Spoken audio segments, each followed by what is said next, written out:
Hello, and welcome back to another episode of Exploring Lifestyles and Legacies. I'm joined with Dr. George Rodriguez today, and today we're going to be talking about diabetes.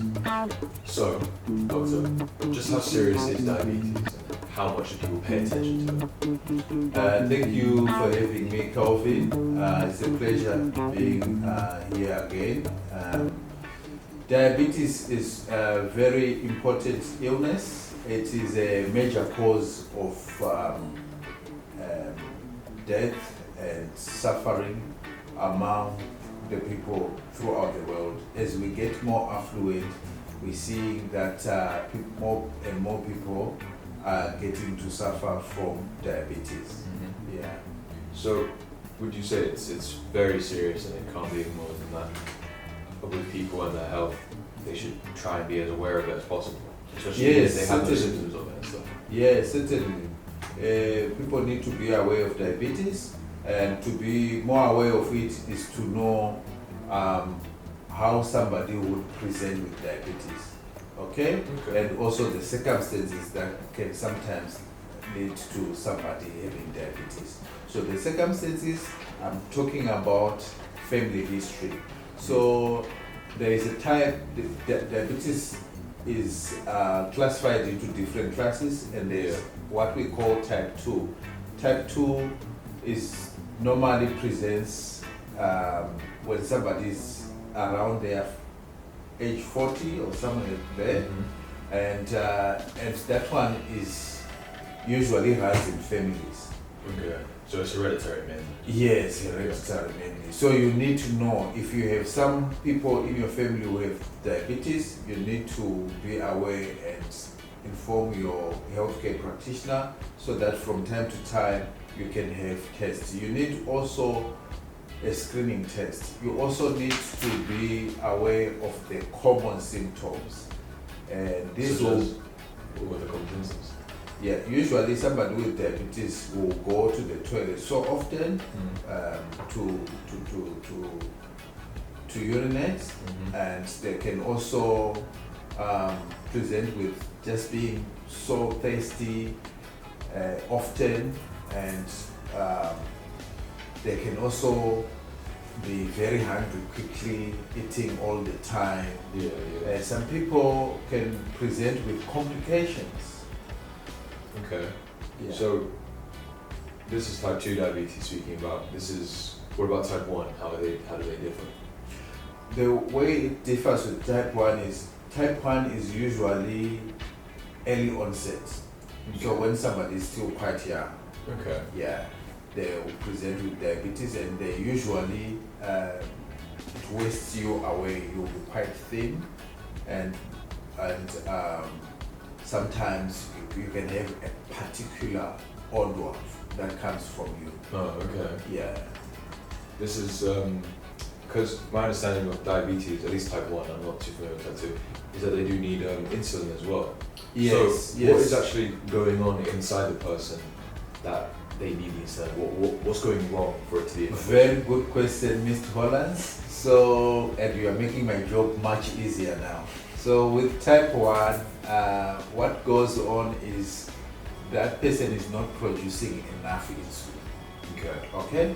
Their pancreas, that's where the organ where insulin comes from, would be compromised in some way so that it's not producing enough insulin. Whereas in type 2 diabetes, it's because the insulin is not working as well as it used to. So they have the insulin, it's just not efficient, whereas the type 1 is just, it's not enough. Yes. So that's why we end up with type 1, we end up having to give people insulin through injections, self-injections, and mostly with type 1, with type 2, we can manage this with oral medication, with tablets, but sometimes they might also require insulin top-up through injections. Yeah. So, is the question just what does insulin do for the body? Like, to say someone without diabetes, what is it giving them that someone with diabetes isn't actually getting? So what is insulin doing? Very good question once again. So I want us to use an analogy that everyone else will understand. Yeah. So if you look at that door, you need a key. The door behind me, you need a key to open the door so that we can get in. Yeah. So think of insulin as the key to the body cells that opens the door for sugar to get in so that we can use sugar, our glucose, to manufacture our energy and for us to be able to do all the things we are able to do. Okay. Yeah. So it is the key that unlocks. So with type 1, you don't have the key. With type 2, the key is rusty, it needs oiling.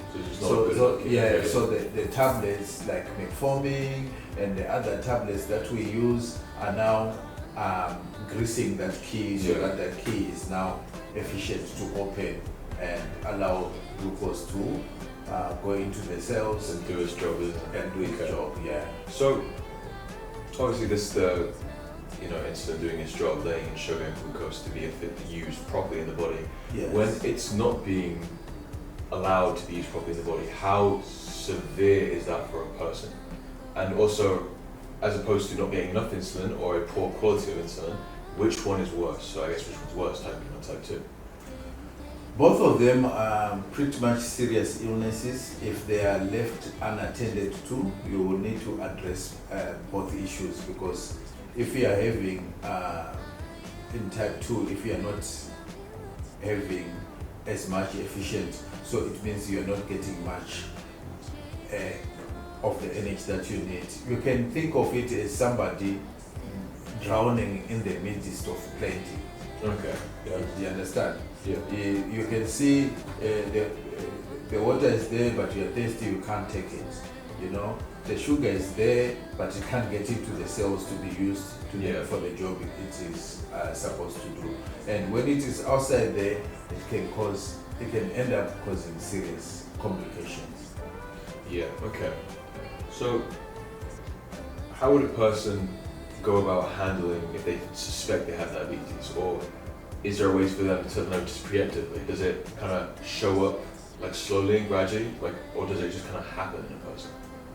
Like it can show up gradually, but sometimes people are unaware that's what is happening. Oh, okay. For example, somebody can just start getting frequent infections because diabetes causes the immune system to be lowered quite a lot. So they'll end up just having a lot of infections, urinary tract infections, oral infections, candidiasis, thrush.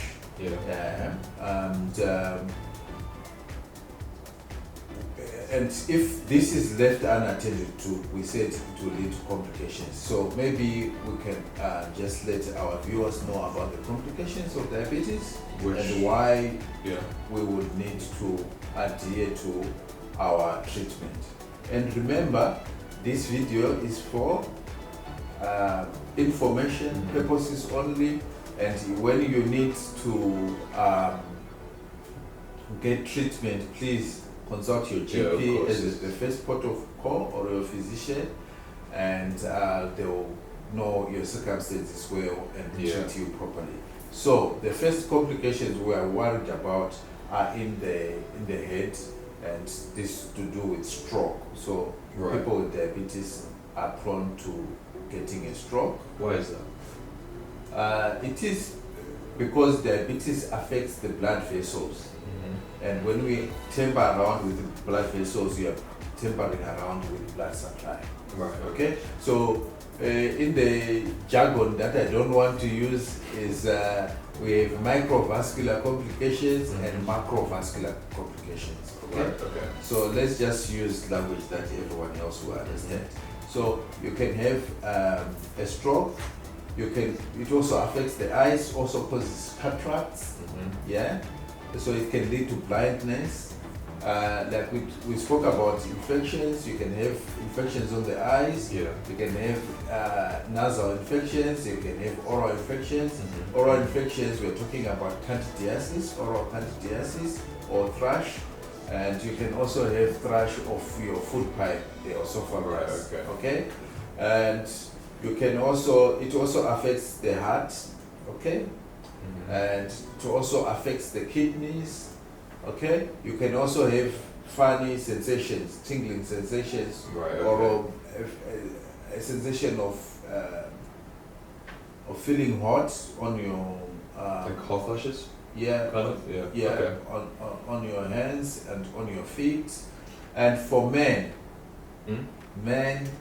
it causes, it reduces, it causes impotence. Okay, it reduces libido. Okay, Yeah. So and so it's quite important for us to get treatment. We know about people who can actually end up having amputations. So it's very serious. Isn't it? yeah. So it causes very poor healing of wounds that can complicate to sepsis that can require amputations of limbs and Well, it sounds like it just messes with the way your blood flows throughout your body. Of course, if Exactly. your blood flow is not what it should be, it's going to affect everything because everything in your body needs that supply. exactly, and your immune system as well. Especially your Yeah. immune system. Yeah. So, okay. So, say for the people at home who are watching Yes. this, maybe they're concerned because they're showing symptoms or they want to understand what could happen to them if it is hereditary. How would you advise them to go about understanding what could be happening to them? Seeking information. This information will be very useful to somebody, and also you need to go for screening. Talk to your GP. Have a good relationship with your healthcare practitioner. Yeah. We have screening tests that can be done, blood tests like HbA1c that looks at the control of your blood sugar for the past 3 months. Okay? Yeah, So okay. it's important to have And just, I guess, keep on top of it and make sure yes. to monitor it if you do feel like it's Yes. something important. It's important as well, apart from adhering to your medication, once you are diagnosed, there is a lifestyle that you need to live. Yeah, so you have to change. And for your diet that you need to follow. Okay? So all those are quite important. Okay. Alright. So, of course, like the doctor's saying, research, see your GP, and do your own research aside from this video. This video isn't going to tell you everything, and we're not tailored it to you. Make sure you find information about yourself, look for someone specific, go in as much detail as possible. And if you're still worried, go if- see your if- GP. Yes, Yeah. if you are worried, go to your GP. Also, share this video to somebody who might benefit from it. Yeah, that's it. Subscribe, turn on your notification bell, and please comment. If you have a specific question on diabetes, we are happy to explore the question with you. And remember, when you explore your questions with us, you will still need to go and speak with your GP so Yeah. that everything is above board. Yeah. Yeah. Well, that's that. So, thank you again for watching. I hope you found this very informative, and we hope to see you again. Thank you. That's that.